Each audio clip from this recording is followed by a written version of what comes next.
Yeah. So I wanted to add, tack something onto what Joel just said there, and maybe fully focus on one more concept, is that there is some kind of social contract. It's not explicitly stated, but the social contract between people agreeing to work for an organization, it's a voluntary thing. They choose who they work for. I know that in tough economic times, tight labor markets makes it a little bit more difficult. High unemployment creates certain pressures on people. But in the end, people choose who they want to work for. And part of that social contract, or the agreement that they make with the organization, or the expectation, I think, more and more, is that you're going to develop me. Yeah. The organization is going to develop me. You are going to help me become more than what I am coming into this organization. And if I had two organizations to choose from, to take my skill set to make my contribution to, the one that offers me a pathway to becoming more than who I am coming in, that I can become more skilled, more valuable, more capable, that organization is going to have my attention in the beginning and my loyalty later. And it's my experience while I'm with that company that speaks to the employee experience. But this is decision making before that employee experience, right?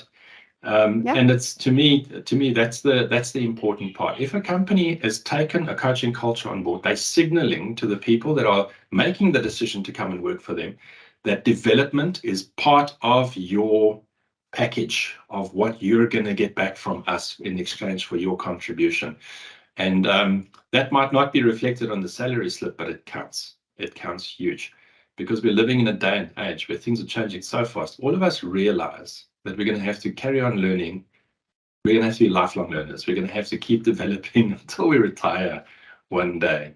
And companies being part of that, companies saying, we've got a coaching culture, we're going to develop you, we're going to develop your capability, we might even develop your leadership inside of our organization. That's very attractive. So in terms of talent acquisition and talent retention, I think that plays an enormous role. And I just wanted to highlight that, because Joel touched on it, but I thought it's something worth focusing on a little bit further. If I may, Sally, I want to add something onto that, because it sparked an idea for me that during my journey of development and working together with people under a coaching culture, in an environment, an enabling environment where my contribution is valued, what happens when I'm starting to think about leaving? I'm coming towards the end of my career. How many times have we had conversations with organizations today to say, people are retiring and all this knowledge is walking out the door, all this information, all this experience is leaving the company when they do, and we're having to start again.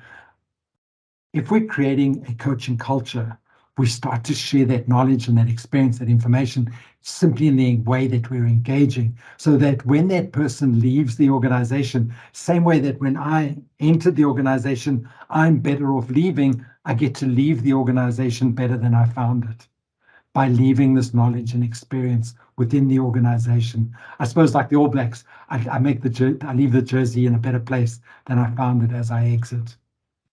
Right, and if you've got coaching capability, you're actually nurturing leadership under you. You're developing people. I think that's the point. It's the focus on developing people, so that for succession, there are 3 or 4 people that can stick up their hand and make the journey and fill the hole that'll be left if I leave the organization. Now imagine the kind of organization that has that inherently built into their capability. There's 3 or 4 people that can actually step up and do it, and they've been nurtured and they've been developed to be able to take on that role. What happens to that kind of organization, and what kind of capability can they bring to bear on the marketplace and for their customers? I think it's just astonishing stuff.